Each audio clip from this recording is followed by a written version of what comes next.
தொழிற்சங்கங்களின் நாடுதழுவிய வேலைநிறுத்தம் உப்பிலியபுரத்தில் பேரணி. உப்பிலியபுரம் தொழிற்சங்கங்களின் நாடுதழுவிய வேலைநிறுத்தத்திற்காக அகில இந்திய விவசாய தொழிலாளர்கள் சங்கம் ஏற்பாடு செய்த போராட்டம் இன்று சிறப்பாக நடைபெறப்பட்டது. இந்த நிகழ்வை சங்கத்தின் ஒன்றிய செயலாளர் கணேசன் தலைமையில் உப்பிலியபுரம் அண்ணா சிலையிலிருந்து தொடங்கிய பேரணி இந்தியன் ஓவர்சீஸ் வங்கி முன்பு முற்றுகை போராட்டத்தில் ஈடுபட்டனர். மத்திய அரசை கடுமையாக கண்டித்த உப்பிலியபுரம் சிபிஐ-எம் ஒன்றிய செயலாளர் தழுகை முத்துக்குமார் கண்டன உரையாற்றினார்.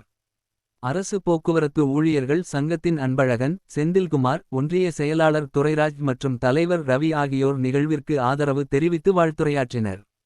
இந்நிகழ்வில் அகில இந்திய ஜனநாயக மாதர் சங்கம் ஒன்றிய செயலாளர் ஜோதி, அகில இந்திய விவசாய தொழிலாளர் சங்க பொருளாளர் மங்கள் ராஜ், மாற்றுத் திறனாளிகள் உரிமைக்காக இயங்கும் தமிழ்நாடு பாதுகாப்போம் சங்கத்தின் ஒருங்கிணைப்பாளர் சுசேந்திரா உள்ளிட்டோர் கலந்து கொண்டனர். ஆண்கள் மற்றும் பெண்கள் உள்பட மொத்தம் 141 தொழிலாளர்கள் சாலை மறியலில் ஈடுபட்ட நிலையில் புலிபுரம் காவல்துறையினர் அவர்களை கைது செய்து அருகிலுள்ள தனியார் திருமண மண்டபத்தில் சிறை வைத்தனர்.